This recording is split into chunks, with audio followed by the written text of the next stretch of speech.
This is 911. Do you have an emergency? Today on Rescue 911, a doomed flight. When a plane crashes on a snowy mountain. If there are no injuries, there is still only a 50% chance of survival. Rescuers feel their search is hopeless. People who crashed in the mountains were never found. Until skiers hear a distant cry. We heard somebody yelling for help. Plus, a teenager is thrown from a car speeding out of control. He didn't act fast. He could die right there in front of us. On Rescue 911.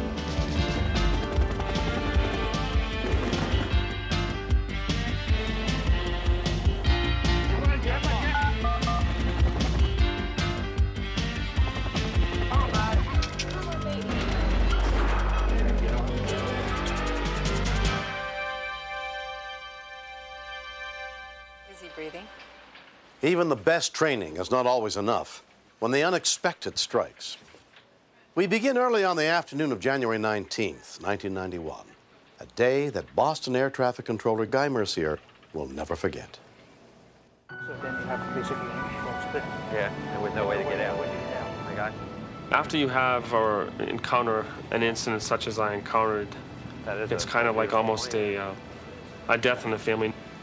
No one really says anything to you because it's a professional environment, but everyone kind of feels bad and says, ooh, something must have happened. Okay, we're all set? You set? All set to go. Okay. In the Northeast, the weather's always changing by the hour. I issued a clearance off the ground, off the Mont Pavement, onto a pilot, letting him know that there was some severe conditions on his routing.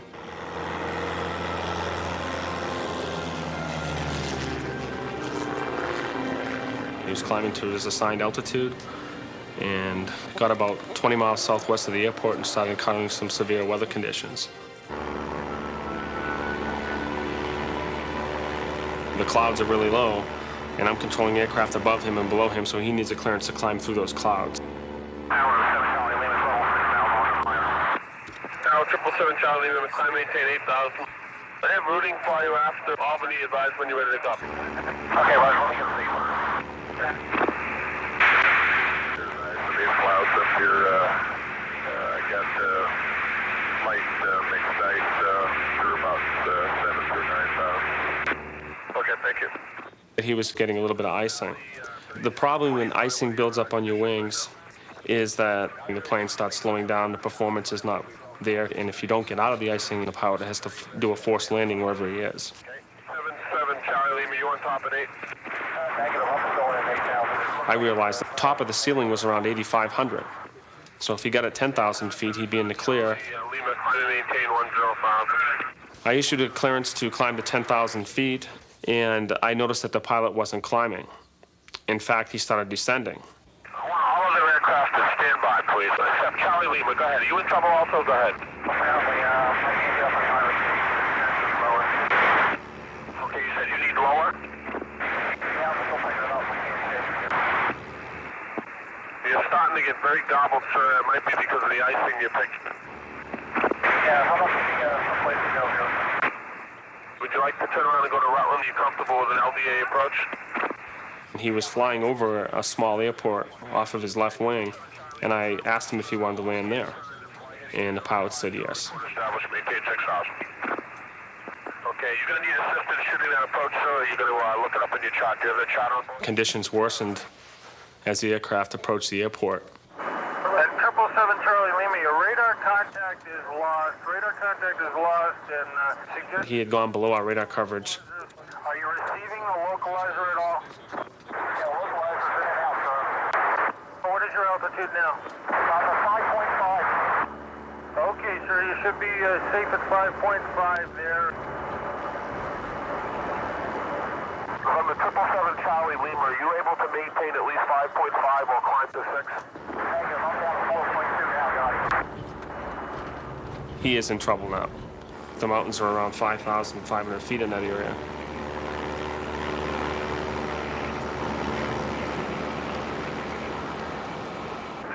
Charlie Lima, what are your flight conditions now?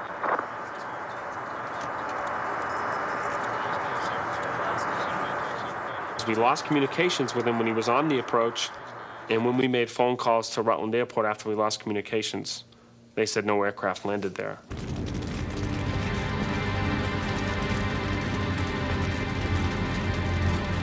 when we continue.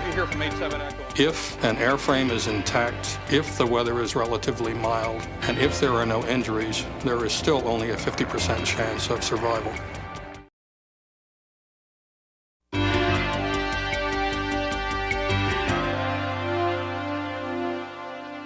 On the way back home from Vermont, the single-engine plane that pilot Mark Maltz and his friend and instructor Jared Healy were flying went down. Air traffic control called Jared's wife Elizabeth in New Jersey to tell her what had happened. Hello, this is Elizabeth speaking. Can I help you? And they said, well, Jerry encountered ice. We lost him on radar. And What? he went down in the mountains. Oh, my God. And then it dawned on me that there was a really big possibility that he wasn't coming back at all.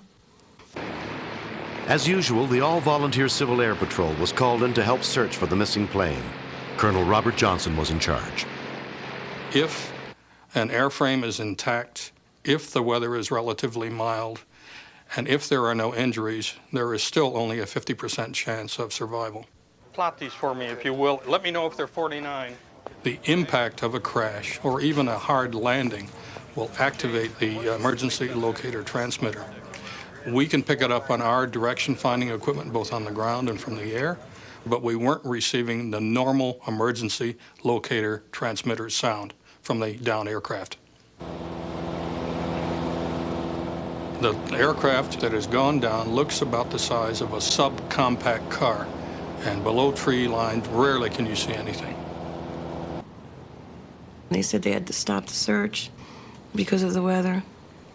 And I just continued to wait and continued to wait, and he didn't return. And then I started thinking about all the things that he used to say when he used to do rescues, which echoed through my mind the whole time was people who crashed in the mountains were never found. They were just found when the snow thawed out. Welcome to Killington, Bear Mountain, Outer Limits. Around noon the next day, Scott Frundlish and Fred Mallet happened to be skiing the trails at Vermont's Killington Mountain. We were just getting our last runs. We were going to knock off at lunchtime. Let's rest up for a second. We decided to take the Juggernaut Trail, which was, looked like a very easy trail. We didn't want to get hurt or anything. Good workout. Somebody yelling up there. Yeah, I just heard it. We heard somebody yelling for help. Hello? Hello! It was almost as if I was imagining myself hear it. That's how faint it was. But we did hear it. We couldn't tell where it was really coming from. We just knew it was coming from the right side of the trail. Whoa, where are you? And we decided to go in the woods. But before we went in, we set our skis down right where we entered. So it was a good marker. A guy comes down behind us, and we tell him to let the ski patrol know that we heard somebody yelling for help and just to follow our tracks in. Where are you? Keep yelling. We kept trying to maintain voice contact to lead us there. We're getting closer. The snow was just about knee-deep, and with ski boots on, it was very difficult. Keep yelling. We're almost there.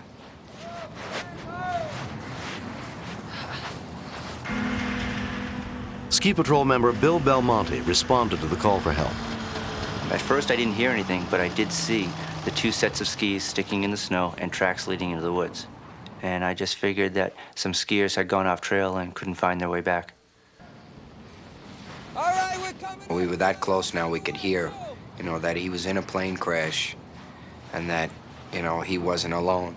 And it kind of got our adrenaline pumping, and, now we were freaking out, a little bit. It's like, wow, I can't believe this.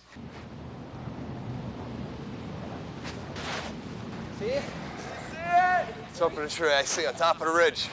I could see the plane wing caught up in a big branch, and I could see all the trees were knocked down. They were all burned out. And I looked right below the tree, and I could see him standing there. Do you see me yet? He was just really glad to see us. I just remember that big smile he had. Pretty bad. He was hugging me, and I didn't want to hug him back. I didn't know if anything was broken on him. How long you guys been out here? Overnight. He was covered with soot, he had all the black all over him. He looked like a mess, basically, but a happy mess. Come on, I see it. The other guy was sitting down. burnt real bad. And he was so glad to see us, he was crying. This guy's in bad shape. Both of them had pretty serious burns and maybe some very severe frostbite. Thank you for finding us. I thought it was unbelievable that they survived the night before.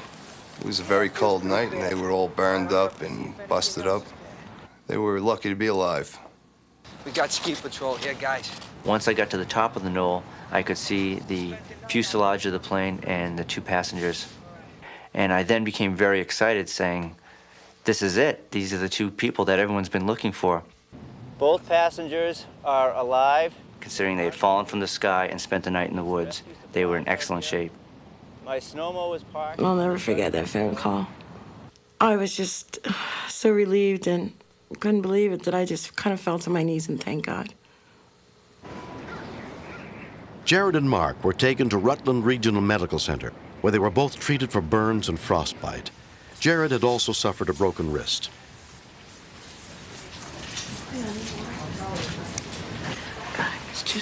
I just had to touch him. I couldn't believe he was there. I thought about you all the time up here, you know, what you told me. To be positive, and because of that, we made it. Just so glad to have you. All I could say was, you were really on a mountain. You came off a mountain. And he says, I'm here. I'm here. Mark's frostbite was more serious, and his burns more severe. Mark's girlfriend, Teresa Mitchell, came to see him. Hey there. I wouldn't have recognized him, except he looked up at me and smiled. He still had the same smile. Better than you. We could never figure out why we lived at all. Shouldn't have. I've seen crashes where there was a lot less impact, where there was no fire, where a lot less things went wrong, and the people did not live. I decided to take the airplane straight in as slow as possible in anticipation of the crash. I attempted to go between trees and take the wings off the airplane to leave my fuel load behind me. One wing went off, the other one didn't. So when I smelled the gas, I said, oh my God, we're in deep trouble. There was nothing but smoke and flames and burning, and I could feel my skin shrivel. The right wing had bent backwards and blocked our exit from that side. We had just filled the plane up with gas, and the one right tank was right below us.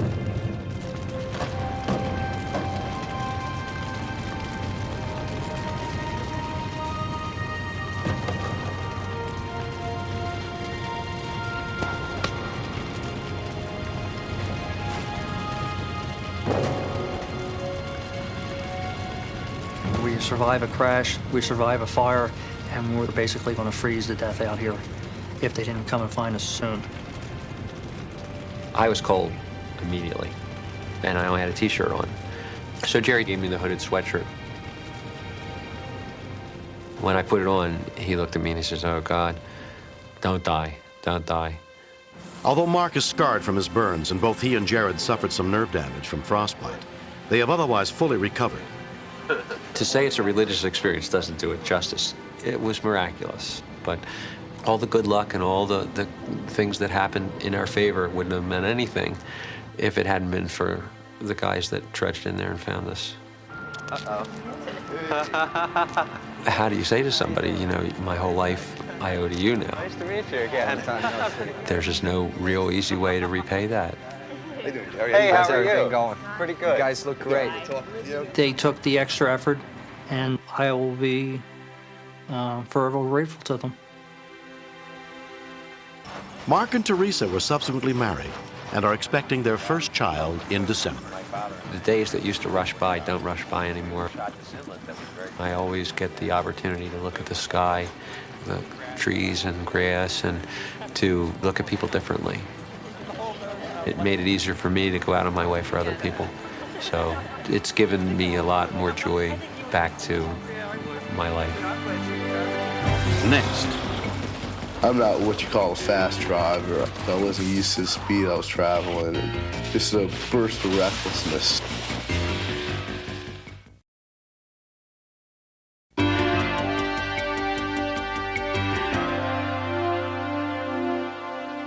On April 27, 1989, Joy and Steve Paxton of Manassas, Virginia, were spending a quiet evening at home, expecting the return of their 16-year-old son, Chris, at any time. Joy's diary chronicles the events that began that night. Thursday, April 27th, 1989, diary on Chris's accident. 9:45 p.m. Hello? Chris, the phone rang. A man asked for Dad. By the time he hung up, I knew something was very wrong. I thought it was his brother or his dad, anybody but you. It hit me hard, and what I had to do is turn to Joy and tell her that Chris was in a serious accident and looked like he was critically injured. And I did tell her that it must be bad because they were medevacing him. You've been in an accident? When he told me you'd been in a serious accident and we had to get to the hospital, I just fell to pieces. Dad and I made it to the hospital in 45 minutes. He drove 85 miles an hour on Route 66. We didn't know if you were alive or if Ethan was okay. It was one of the worst 45 minutes of my life. God, please let you live. We love you so much. I guess I need to back up and tell you what happened. According to Ethan, Dave was driving on Hoadley Road. Some guys came by and flipped her the bird. And, they were like yelling at us, we were like yelling at them. It wasn't anything, big violent thing. We were starting to have a good time, starting to get dark, thinking something might happen with this evening. I'm not what you call a fast driver. I wasn't used to the speed I was traveling. Just a burst of recklessness. You went around a corner 60 miles an hour and hit a tree on the back right side.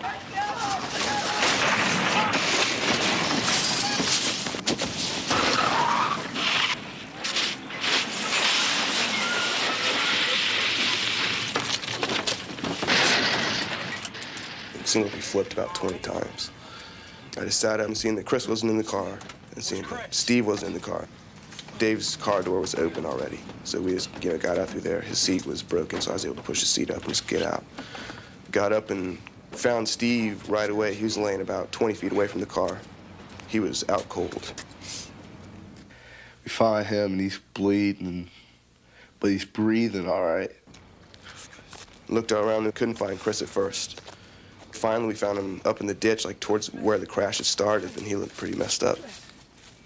His breathing patterns were really bad, and it was just a very unsteady flow of air out of his mouth, and that's when we knew it might be more serious for him.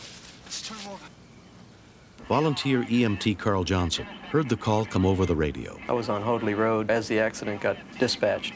By the time they got the call completed, I was already there on the scene. He was off duty, but he stopped and said, "Man, I'm an EMT," and he looked over me and Dave, because we were the conscious ones, and we showed him Chris and Steve, and then he went over to them and checked out Steve for a little bit, saw that he wasn't that bad. This boy was semi-conscious, and he was bleeding. I tried to get him to lay still and checked his pulse, and he was breathing. And I ran over to Chris. He was lying face down about 2 feet into the ditch in amongst some weeds and brush. It was gurgling sounds as he was breathing. I felt the back of his neck. You feel the back of your neck, and it's nice and smooth and hard. His was very mushy. So I didn't want to move him because I didn't want to take a chance of worsening any back or neck injuries he had. Within 6 minutes, paramedics from the local volunteer fire department were also on the scene. When the first ambulance did arrive at the scene, they immediately stated on the radio that they had a very bad trauma call and were going to need a helicopter. In charge of the medical rescue effort that night was volunteer paramedic and nurse Kathy Irely. When I got to the scene, I was directed to go to one patient, and I looked down, and there was about a 16-year-old boy, and his head was sort of construed funny. And it looked like at that time that possibly his neck was broken. And you could tell by listening to his lung sounds that he was going to have airway problems, because you could hear fluid in his lungs, which usually means he's bleeding into his lungs. We put some oxygen on him as best we could without moving him, and then we put the collar on, put him on the backboard. We knew he was critical. If we didn't act fast, he could die right there in front of us. He didn't have any response to pain or to verbal stimulus, but he was doing what we call posturing, which means he was like pulling his arms up, which always is a sign of brain damage. In this condition, there's a good possibility the patient won't ever be a viable person in society again. Okay, I'm going to start a line on him. In most all the cases that haven't worn their seatbelts always have head injuries. At this point, I was told the helicopter had landed, and as we brought him out, the flight nurse and the paramedic met us.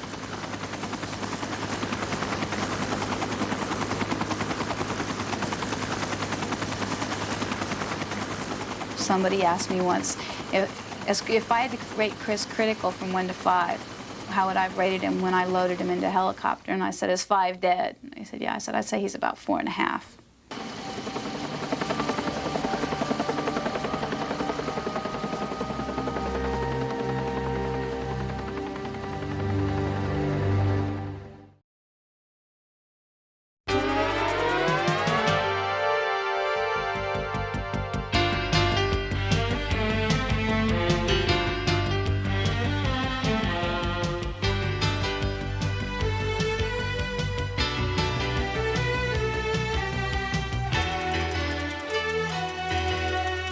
Mr. Shapiro, step out of the car, please.